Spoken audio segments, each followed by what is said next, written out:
ಹೇಳಿ ಬದ್ರುದ್ದೀನ್ ಸರ್, ನಿಜಕ್ಕೂ ಕೂಡ ಈ ಪ್ರಕರಣದಲ್ಲೂ ಕೂಡ ಅನ್ಯಾಯ ಅಂತ ಆಗಿರೋದಾದ್ರೆ ಆ ಹೆಣ್ಣು ಮಗಳು ಕವಿತಾ ಕಣ್ಣೀರ್ ಹಾಕ್ತಾ ಕೂತಿದ್ದಾರೆ.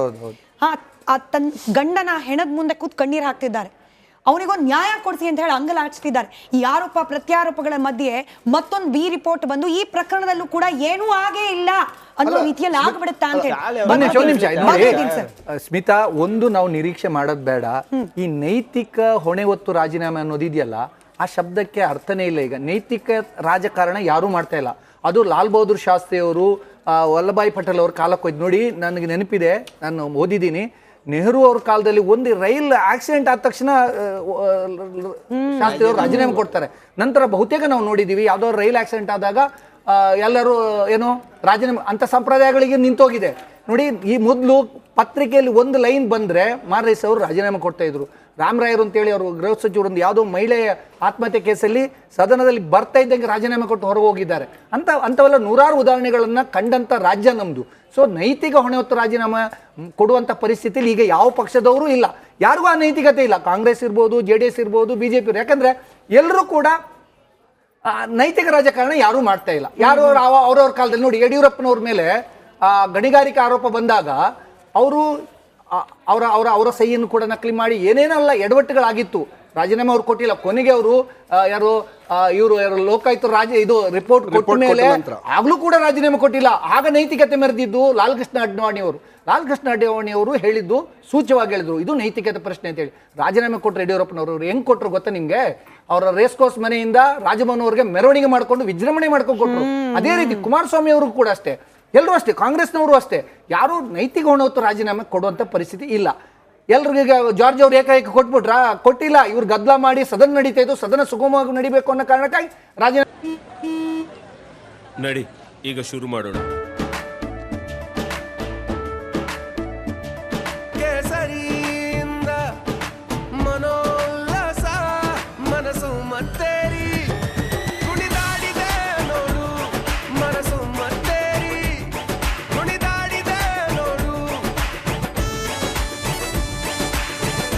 ಕ್ಷಣ ಕ್ಷಣವೂ ಆಚರಿಸಿ ಕೇಸರಿ ಹಬ್ಬ. ವಿಮಲ್ ಬಾಯಲ್ಲಿ ಹೇಳಿ ಕೇಸರಿ ಕೊಟ್ರು ನೋಡಿ. ನಾನೊಂದು ಸೂಕ್ಷ್ಮವಾಗಿ ಗಮನಿಸಿದೆ, 2013ರಲ್ಲಿ ಸಂತೋಷ್ ಲಾಡ್ ಮೇಲೆ ಒಂದು ಸಣ್ಣ ಆರೋಪ ಬಂತು. ಅವ್ರ ಕುಟುಂಬದಿಂದ ಗಣಿಗಾರಿಕೆ. ಅವ್ರು 6 ತಿಂಗಳ ರಾಜೀನಾಮೆ ಕೊಟ್ಟರು, ಕ್ಲೀನ್ ಚಿಟ್ ತಗೊಂಡ್ರು. 2016-17 ಮತ್ತೆ ಮಂತ್ರಿ ಆದ್ರು. Very rare. ಈಗ ನೈತಿಕ ರಾಜಕಾರಣ ಅನ್ನೋದು ಇಲ್ಲ. ಈಗ ಮೊದಲೆಲ್ಲ ಸಚಿವ ನೋಡಿ, ನೀವು ತಿಳ್ಕೊಳ್ಳಿ, ಆಡಳಿತದಲ್ಲಿರೋ ದೊಡ್ಡವರೇ, ಸರ್ಕಾರಕ್ಕೆ ಒಬ್ಬ ಸಚಿವನಿಗೆ ಇರ್ಬೋದು, ಸರ್ಕಾರಕ್ಕೆ ಕೆಟ್ಟ ಹೆಸರು ಬರೋದು ಅವರ ಸುತ್ತಮುತ್ತ ಇರುವಂತಹ ಭ್ರಷ್ಟಾಧಿಕಾರಿಗಳು ಮತ್ತು ಅವ್ರ ಕುಟುಂಬದವರು ಸುತ್ತಮುತ್ತ ಬಂದ್ರೆ ಸಹಜವಾಗಿ ಆಗುತ್ತೆ. JH ಪಾಟೀಲ್ ಏನ್ ಹೇಳ್ತಾ ಇದ್ರು ಅಂತ ಗೊತ್ತಾ? ನಕಲಿ ಸಹಿಯನ್ನು ನಕಲಿ ಫೋರ್ಜರಿ ಮಾಡೋದು ಪದ್ಮನಾಭ ಅವ್ರದ್ದು ಇದೇನು ಹೊಸದಲ್ಲ. JH ಪಾಟೀಲ್ ಅವ್ರು ಮುಖ್ಯಮಂತ್ರಿ ಆಗಿದ್ರು. ಅವರ ಸಹಿಯನ್ನು ಒಬ್ಬ ನಕಲಿ ಮಾಡ್ಬಿಟ್ಟು 5,000 ರೂಪಾಯಿ ಲಂಚ ತಗೊಂಡಿದ್ದ ಅವನ್ನ ಏನೋ ಕೇಸ್ ಕೊಟ್ಬಿಟ್ಟು ಅರೆಸ್ಟ್ ಮಾಡಿಸಿದ್ರು. JH ಪಾಟೀಲ್ ಅಂದ್ರಂತೆ ನೀವೆಲ್ಲ ಲಕ್ಷ ಹೊಡಿತಾ. ಈ ನೈತಿಕ ಜವಾಬ್ದಾರಿ ಹೊತ್ತು ರಾಜೀನಾಮೆ ಯಾಕೆ ಕೇಳ್ತಾರೆ ಅಂದ್ರೆ, ನನಗೆ ಗೊತ್ತಿರೋ ಹಾಗೆ ಅಧಿಕಾರದಲ್ಲೇ ಇದ್ರೆ ಕ್ಲೀನ್ ಆಗಿ ಯಾವುದೇ ಒತ್ತಡಗಳಿಲ್ಲದೆ ತನಿಖೆ ಆಗಲ್ಲ ಅನ್ನೋ ಆತಂಕದಿಂದ. ಬಟ್ ಬದ್ರುದ್ದೀನ್ ಸರ್ ಅವರು ರಾಜೀನಾಮೆ ಕೊಟ್ಟು ಆಚೆ ಬಂದ್ರು ಅವ್ರಿಗೇನು ಇರೋ ಇನ್ಫ್ಲೂಯೆನ್ಸ್ ಇದ್ದೇ ಇರುತ್ತೆ. ಬೇಸಿಕ್ ಪ್ರಶ್ನೆ ಅಂದ್ರೆ ಎರಡು ವಿಚಾರವನ್ನ ದಯವಿಟ್ಟು ಈ ವಾಹಿನಿ ಮುಖಾಂತರ ಕ್ಲಾರಿಫೈ ಮಾಡ್ತೇನೆ, ಮತ್ತೆ ಕನ್ಫರ್ಮ್ ಮಾಡ್ತೇನೆ, ಮತ್ತೆ ಕಂಡೆಮ್ ಕೂಡ ಮಾಡ್ತೇನೆ. ನಾವು ಇಲ್ಲಿ ಯಾರೂ ಕೂಡ ಕುಳಿತಿರೋರು ಇನ್ವೆಸ್ಟಿಗೇಷನ್ ಏಜೆನ್ಸಿ ಭಾಗ ಅಲ್ಲ. ನಾವೆಲ್ಲ ಇರ್ತಕ್ಕಂಥ ನಮ್ಮ ಒಪಿನಿಯನ್ ಕೊಡಕ್ಕಿದ್ದೇವೆ ಹೊರತು ನಾವು ಇನ್ಫ್ಲೂಯೆನ್ಸ್ ಮಾಡಕ್ಕೋಸ್ಕರ ಕುಳಿತಿಲ್ಲ. ಬಟ್ ನಾವು ನಮ್ಮ ಜವಾಬ್ದಾರಿ ಯಾರೇ ಆದ್ರೂ, ಆಂಕರ್ ಆಗ್ಲಿ ಸ್ಪೋಕ್ಸ್ ಪರ್ಸನ್ ಆದ್ರೂ ಕೂಡ ನಾವು ಯಾವಾಗ್ಲೂ ನಮ್ಮ ಅಭಿಪ್ರಾಯ ಹೇಳ್ಬೇಕ ಹೊರತು ಒಂದು ರಿಸಲ್ಟ್ ಅನ್ನ ಅಥವಾ ಡಿಸಿಷನ್ ಅನ್ನ ಹೇಳ್ಬೇಡಿ.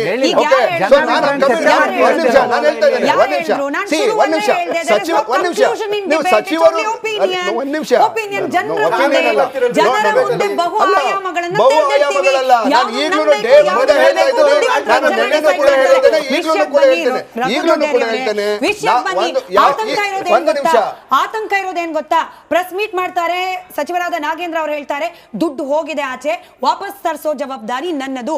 ಅವ್ರು ಎಲ್ಲೂ ಹೇಳ್ತಾ ಇಲ್ಲ ಹೋಗಿರುವ ಪ್ರಾಣ ಅದಕ್ಕೂ ನ್ಯಾಯ ಕೊಡಿಸೋ ಜವಾಬ್ದಾರಿ ಯಾರದ್ದು, ನೀವು ಅದಕ್ಕೆ ಉತ್ತರ ಕೊಡಿ. ಆಬ್ವಿಯಸ್ ಆಗಿ ನಾನು ನಮ್ಮ ಡೇ ಒನ್ ಫಸ್ಟ್ ಪಾಯಿಂಟ್ ಹೇಳಿದ್ದು, ಯಾರಿಗೆ ಅನ್ಯಾಯ ಆಗಿದೆ, ಅನ್ಯಾಯ ಆಗಿರೋರಿಗೆ ನ್ಯಾಯ ಒದಗಿಸುವಂತ ಕೆಲಸ ಸರ್ಕಾರ ಮಾಡೇ ಮಾಡ್ತದೆ. ಈಗಲೂ ಮಾಡ್ತೀವಿ, ಮುಂದೆನೂ ಮಾಡ್ತೀವಿ. ಅದು ನಮ್ಮ ಜವಾಬ್ದಾರಿ. ಒಂದ್ ನಿಮಿಷ ಅಧಿಕಾರದಲ್ಲೇ ಒಂದ್ ನಿಮಿಷ ಇದ್ರೆ ಸ್ಮಿತಾ, minister ಅದೇ ಬರೋದಿಲ್ಲ ಕಾರಣದಲ್ಲಿ ಅನ್ನೋ ಒಂದ್ ನಿಮಿಷ, ತನಕ. ಅದೇ ಲೆಕ್ಕದಲ್ಲಿ ಯಾರು ತಪ್ಪು ಮಾಡವ್ರೆ ಯಾರು ಸರಿ ಅಂತ ಹೇಳೋದು ನಾನಲ್ಲ, ಅದು ತನಿಖೆಯಿಂದ ಹೊರಗಡೆ ಬರಬೇಕು. ನೀವು ನಾನು ತೀರ್ಮಾನ ಮಾಡಕ್ಕಾಗ್ತದ? ಭದ್ರದೇನವ್ರು ಮಾಡಕ್ಕಾಗ್ತದ? ತನಿಖೆಯಿಂದ ಬರಬೇಕು. ಈ ತನಿಖೆ ಒಂದ್ ನಿಮಿಷ ಸ್ಮಿತಾ ಪ್ಲೀಸ್ 10 ಸೆಕೆಂಡ್ ಸ್ಮಿತಾ, ನನಗೆ ಬರೆಯಕ್ ಬಿಡಿ ಪ್ಲೀಸ್ ಸ್ಮಿತಾ, ಒಂದ್ ನಿಮಿಷ ಹೇಳಕ್ ಬಿಡಿ. ನೋಡಿ, ತನಿಖೆ ಆಗೋವರೆಗೂ ನಾವು ಕನ್ಕ್ಲೂಷನ್ಗೆ ಬರೋಕ್ಕಾಗಲ್ಲ. ಏನ್ ಬೇಕಾದ್ರೂ ಆಗಿರಬಹುದು. ತನಿಖೆನಲ್ಲಿ ಹೊರಗಡೆ ಬಂದ ನಂತರ ಸತ್ಯಾಸತ್ಯತೆ ಇದು FSL ಹೋಗಿದೆ. ಇದು ಅಲ್ಲ, ಒಂದ್ ನಿಮಿಷ, ಆಯ್ತು ನಾಳೆ ಸ್ಮಿತಾ ಅಂತ ಹಾಕ್ಬಿಟ್ಟು ಹೋಗ್ಬಿಟ್ರೆ ನೀವು ಒಪ್ಕೊಂಡ್ಬಿಡ್ತೀರಾ? ನೀವು ನನ್ನ ಮೇಲೆ ಆರೋಪ ಬಂದ್ರೆ ಹಾಕುವಂತಹ ಅಲ್ಲ ನನ್ನ ಮೇಲೆ ಹೇಳಿ, ಯಾರಾದ್ರೂ ನಾಳೆ ಆರೋಪ ಸ್ಮಿತಾ ಅಂತ ಮಾಡಿದ್ರೆ, ಬರ್ದಿರ್ತಾರೆ, ಇನ್ಯಾವುದೋ ಸ್ಮಿತಾ ಅಂತ, ರಿಪಬ್ಲಿಕ್ ಕನ್ನಡದ ಸ್ಮಿತಾ ಅಂತ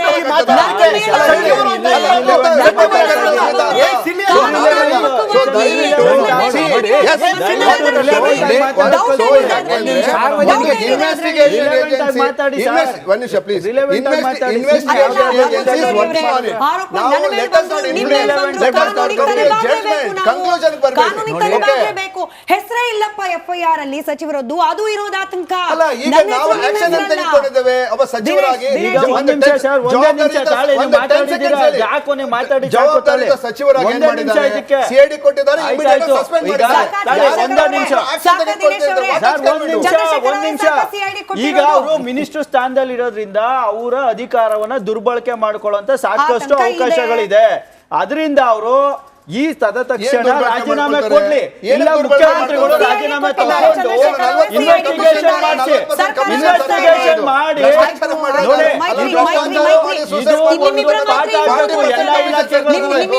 ಎಲ್ಲ ಇಲಾಖೆಗಳಿಗೂ ಪಾಠ ಆಗ್ಬೇಕಿದ್ದು. ಎಲ್ಲ ಇಲಾಖೆಗಳು ಪಾಠ ಆದಾಗ ಉಳಿದ ಮಿನಿಸ್ಟರ್ಗಳು ಅಲರ್ಟ್ ಆಗ್ತಾರೆ. ನೋಡಿ, ಡೆತ್ ನೋಟು ಇದರಲ್ಲಿ ತುಂಬಾ ಇಂಪಾರ್ಟೆಂಟ್ ಆದ ಸಾಕ್ಷಿ. ಡೆತ್ ನೋಟ್ ಅಲ್ಲಿ ಯಾರ್ಯಾರ ಹೆಸರಿದೆ? ಬ್ಯಾಂಕ್ ಅಧಿಕಾರಿ ಹೆಸರಿದೆ. ಬ್ಯಾಂಕ್ ಅಧಿಕಾರಿ ಮೇಲೆ ಮಾತ್ರ ಇವರು FIR ಹಾಕಿದ್ದಾರೆ. ಈ FIR ಅಲ್ಲಿ ನಿಮ್ಗೆ ಏನು 6 ಹೆಸರಿದೆ, 6 ಬ್ಯಾಂಕ್ ಅಫಿಷಿಯಲ್ಗಳು, ಒಬ್ಬ ಅಫಿಷಿಯಲ್ಗಳದ್ದು ಇಲ್ಲ. ಆಯ್ತು, ಅದ್ರ ಜೊತೆಗೆ ಇಬ್ಬರು ಅಫಿಷಿಯಲ್ಗಳದ್ದು ಏನು ಡೈರೆಕ್ಟರ್ ಮತ್ತೆ ಲೆಕ್ಕಾಧಿಕಾರಿ ಹೆಸರು ಬರೆದಿದ್ದಾರೆ, ಇಬ್ಬರು ಸಸ್ಪೆಂಡ್ ಆಗಿದ್ದಾರೆ. ಇನ್ನೊಂದು ಹೆಸರು ಇದೆಯಲ್ಲ, ಸಚಿವರ ಮೌಖಿಕ ಆದಾಯ. ಬರೀ ನಾಗೇಂದ್ರ ಅಂತ ಬರ್ತಿಲ್ಲ, ಯಾವ್ದು ನಾಗೇಂದ್ರ ಅನ್ನೋದಕ್ಕೆ ಸಚಿವರ ಮೌಖಿಕ ಆದಾಯ. ಸಚಿವನ ಮೇಲೆ ಏನಾಯ್ತು? ಎಲ್ಲಾರ್ಗೂ ಒಂದ್ ನ್ಯಾಯ, ಸಚಿವನ್ಗೂ ನ್ಯಾಯನಾ? ಸಚಿವ ನಾನು ಮಾಡೇ ಇಲ್ಲ ಅಂತ ಹೇಳ್ತಾರೆ. ಯಾರು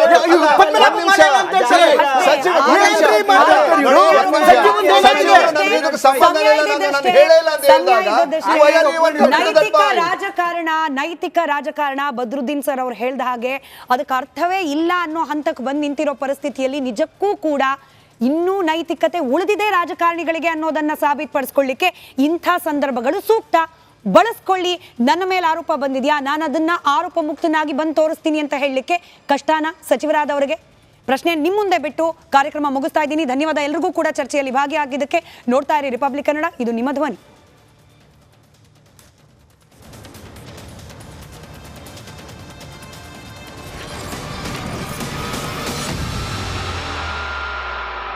ದೇಶದ ಅತಿ ದೊಡ್ಡ ನೆಟ್ವರ್ಕ್ ನಿಂದ ಮೆಗಾ ಕವರೇಜ್.